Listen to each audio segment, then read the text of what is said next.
Oke, bismillah. Assalamualaikum warahmatullahi wabarakatuh. Adik-adik, kita ketemu lagi setelah sekian lama ya, tidak upload video untuk adik-adik kelas 8. Nah, akhirnya kita bisa bertemu, Alhamdulillah. Meskipun lewat video ya, mudah-mudahan tetap tetap bisa tersalurkan ilmu dan materinya. Oke, gimana adik-adik, sehat semua? Alhamdulillah ya. Mudah-mudahan semuanya sehat. Oke, ini kita lanjut ya. Kita sudah mulai materi lagi, sudah mulai masuk sekolah setelah liburan Lebaran. Ya, ini langsung kita ke bab 5 ya, bab 5 untuk semester 2. Ya, tentang apa? Tentang unsur senyawa dan campuran. Ya, nah apa itu unsur senyawa dan campuran? Insya Allah kita akan bahas di beberapa bagian video. Jadi ini adalah video bagian pertama. Kita akan fokus ke unsur dan senyawa terlebih dahulu. Nah, oke, langsung saja. Apa itu yang disebut dengan unsur? Ya, unsur adalah bagian terkecil dari suatu zat. Nah, berarti apapun zat pasti terdiri dari unsur. Mau itu meja, mau itu lantai, mau itu baju, bahkan ada dalam tubuh kita itu pasti ada unsur. Jadi tidak akan pernah kita itu terlepas dari yang namanya unsur. Jadi unsur adalah bagian terkecil dari suatu zat. Nih, semua zat terlihat ataupun tidak terdiri atas unsur. Nah, seperti itu ya. Oke, nah, unsur. Kak, kalau gitu berarti kita itu sama dengan meja, kita sama dengan dinding, kita sama dengan lantai. Ya tidak. Nah, kenapa tidak? Karena unsur itu berbeda-beda jenisnya. Nah, nanti kita akan belajar sebagian kecil unsur yang sering kita temui di dalam kehidupan sehari-hari. Oke. Nah, misalkan ya di sini ya kita bisa melihat benda-benda yang kalian suka banget nih ya. Ada misalkan emas ya. Misalkan di sini ada emas. Kemudian yang sering banget kita temui, misalkan besi ya. Ada emas atau besi. Nah, kita biasa, orang Indonesia biasa menyebut emas ya dengan emas. Kalau orang bule biasanya gold. Nah, ada yang menyebut dengan aurum. Aurum itu bahasa apa? Aurum itu adalah bahasa Latin. Nah, jadi emas itu sama dengan gold, sama dengan aurum. Besi juga gitu. Kalau orang Indonesia kita menyebutnya dengan besi, kemudian kalau uh, orang luar negeri atau orang bule nyebutnya dengan iron. Nah, bahasa Latinnya ya adalah ferrum. Ya, jadi ini adalah soal penamaan. Begitu juga dengan air raksa ya. Kita sering dengar merkuri. Merkuri itu sama dengan air raksa. Nah, atau bahasa Latinnya adalah hidrargyrum. Hidrargyrum itu adalah nama Latin dari air raksa. Nah, ada banyak banget ya. Bayangkan di dunia ini yang sudah ditemukan oleh ilmuwan itu ada sekitar 118 unsur. Jadi kita baru mengenal 3 ya ini ya. Masih ada 115 unsur lagi yang adik-adik perlu kenali, tapi tidak perlu semua sih. Nanti adik-adik akan kita perkenalkan dengan yang namanya tabel periodik unsur ya. Nah, tapi nanti ya di akhir-akhir video, oke?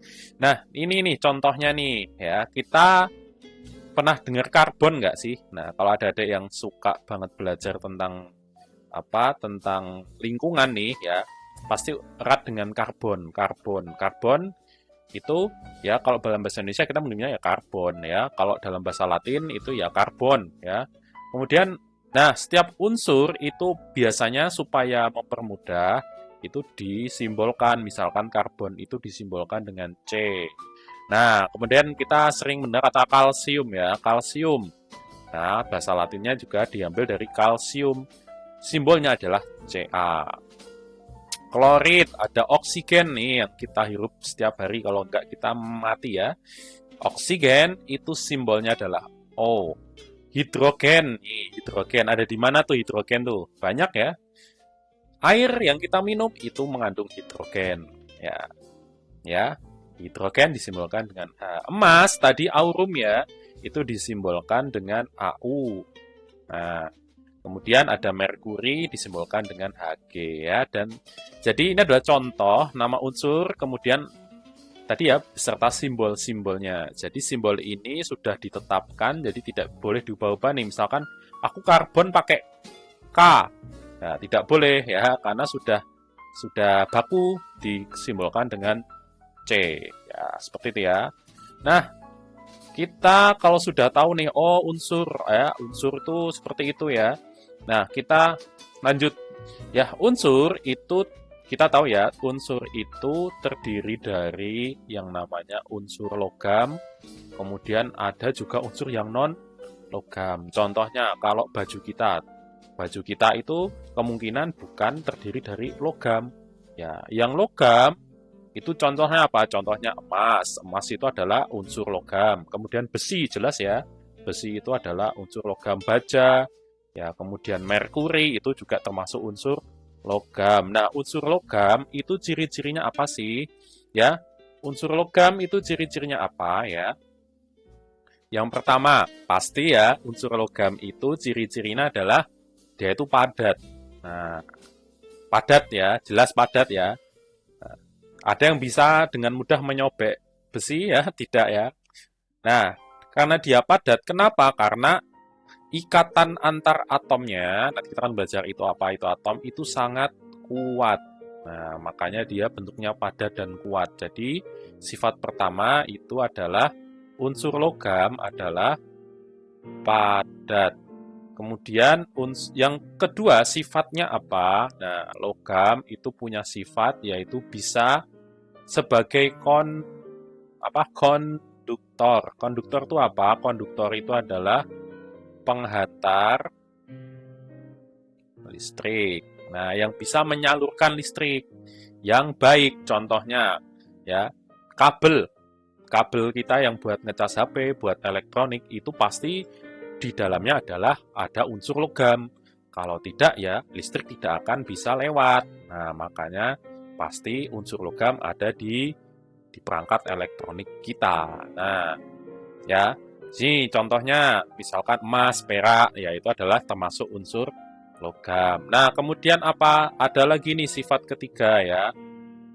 Sifat ketiga saya tambahkan, dia punya titik didih dan titik leleh yang tinggi. Nah, titik didih dan titik leleh yang tinggi. Jadi logam itu ya biasanya untuk melelehkan emas atau melelehkan besi itu butuh suhu yang sangat tinggi ya. Suhu yang sangat tinggi. Nah, jadi sampai 1000 derajat sampai 900 derajat Celcius ya. Misalkan air. Air itu kita mendidih berapa derajat? 100 derajat saja ya. Tapi kalau untuk mendidihkan atau melelehkan logam itu butuh ratusan bahkan ribuan derajat Celcius. Makanya titik didihnya itu cenderung tinggi. Nah, berbeda dengan yang nanti yang non logam. Nah, contoh logam ya tadi misalkan aluminium. Kemudian ada berilium. Nah, kemudian ada timbal nih ya. Nah, ini adalah contoh dari unsur yang logam. Kemudian yang non logam berarti bisa kita simpulkan ya, non logam berarti dia kebalikannya logam ya. Kebalikannya logam. Di sini ada contohnya ya. Yang padat ya, yang bentuknya padat ya, itu misalkan unsur karbon.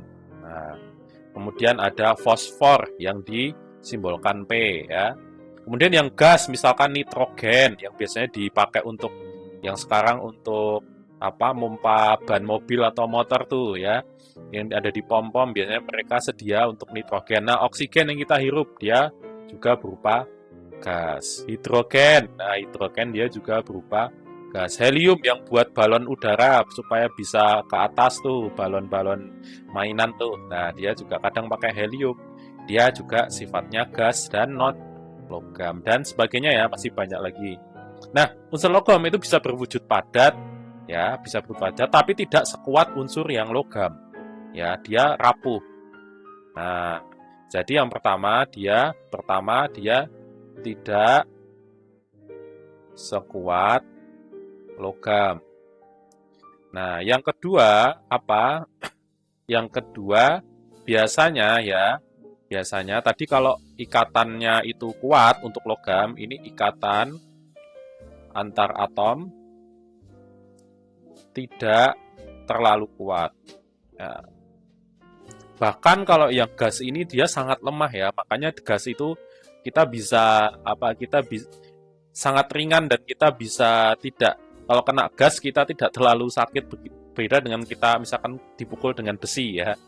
Kalau gas kita bahkan tidak merasakan apa-apa ya karena dia ikatan antar atomnya tidak terlalu kuat. Kemudian yang ketiga kalau tadi logam itu titik didih dan titik lelehnya itu tinggi, sementara untuk non logam titik didih dan titik lelehnya itu rendah. Nah, jadi dia punya titik didih dan leleh yang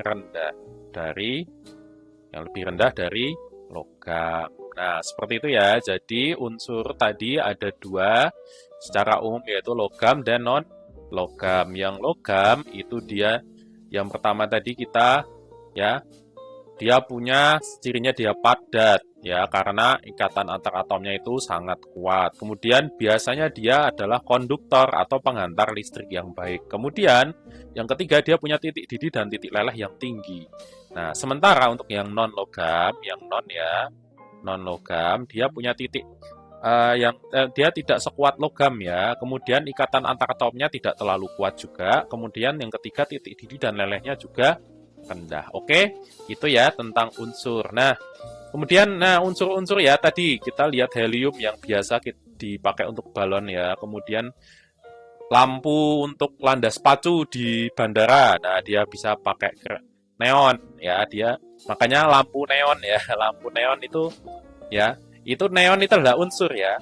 Kemudian yang untuk terapi radiasi yaitu menggunakan gas radon. Nah, ini. Kemudian untuk pensil isi pensilnya itu dia menggunakan karbon. Kemudian yang biasa dipakai untuk bersihin kolam renang itu namanya bromin. Nah, yang dipakai untuk pupuk ya, karena tanaman itu dia membutuhkan yang namanya nitrogen. Kalau kita kan butuh oksigen, nah tanaman butuh yang namanya gas nitrogen. Nah, itu adalah unsur-unsur. Ya, unsur ini adalah contoh yang non logam ya. Ini adalah unsur yang non logam. Oke. Nah, kita juga pernah mendengar kata atom. Apa itu atom? Nah, atom itu ada yang menyusun.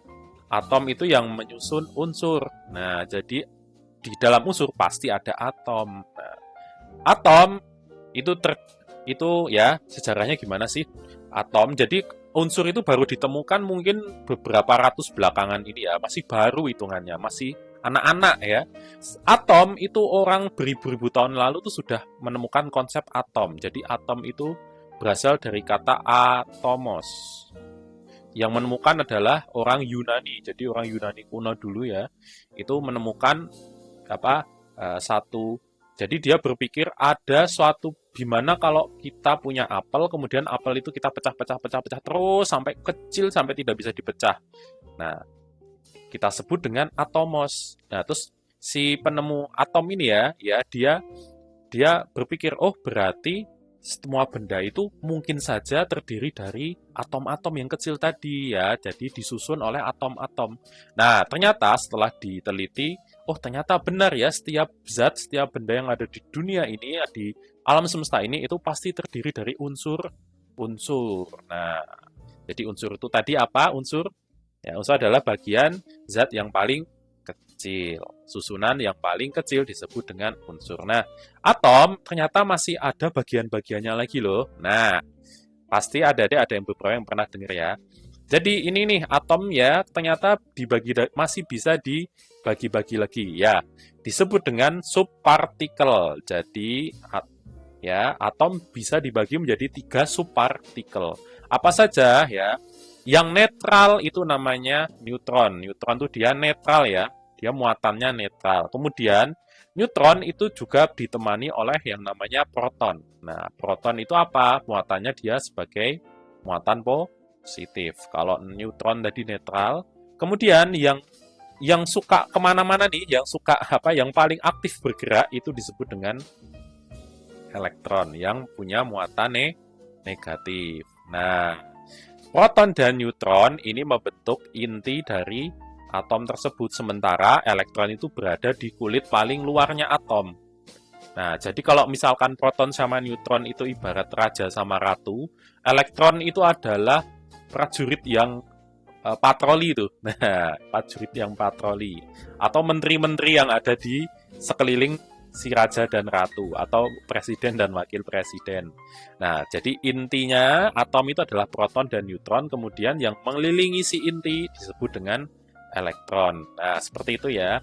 Nah, tadi proton muatannya positif kalau neutron netral, sementara elektron yang mengelilingi si proton dan neutron dia negatif. Oke, nah itu ya tadi sekelumit tentang proton, elektron, dan neutron, yaitu subpartikel dari atom. Nah, yang tadi ya, yang paling dari ketiga itu ya, elektron itu karena dia paling luar ya, karena dia paling luar, makanya dia itu yang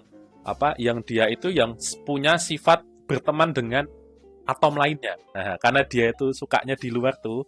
Nah, maka dia yang suka berteman dengan atom lainnya. Nah, makanya nanti misalkan atom O ya, ada atom O kemudian dia bisa ketemu dengan H, membentuk misalkan H2O. Apa itu H2O? H2O adalah air. Nah, kenapa atom O bisa ketemu dan bergabung menjadi senyawa H2O? Karena ya elektron tadi saling mengikat. Jadi ini ada elektron, kemudian elektron. Nah, elektron tadi saling mengikat. Makanya dia kalau klop dia bisa membentuk senyawa yang baru yang disebut misalkan O dan H jadi H2O dan masih banyak lagi ya. Nanti kita akan belajar. Nah, ini adik-adik tadi kan saya sebutkan ada 118 ya. Nah, ini silakan besok SMA ini harus hafal ya. Biasanya SMA ini suruh hafal ini. Ada H, Lina, K, RB, CS, FR nih. Adik-adik besok suruh hafalin, tapi SMA aja. Kalau SMP belum ya. Ini disebut dengan tabel periodik unsur nih. Ada nih. Adik-adik posternya aja bisa dibeli nih besok. Kalau adik-adik di SMA nih. Nanti adik ke toko buku, nanti pasti ada nih yang jual poster tabel periodik unsur. Oke. Nah, tadi kita senyawa. Apa itu senyawa? Senyawa itu adalah senyawa adalah gabungan dari dua unsur atau lebih yang berikatan secara kimia. Nah, misalkan tadi saya contohkan H2O ya. Jadi ada unsur H ditambah unsur O ya. Nah, O-nya ada 2 ya. Kemudian mereka membentuk H2O. Nah, kalau ini adalah unsur, ini disebut dengan unsur.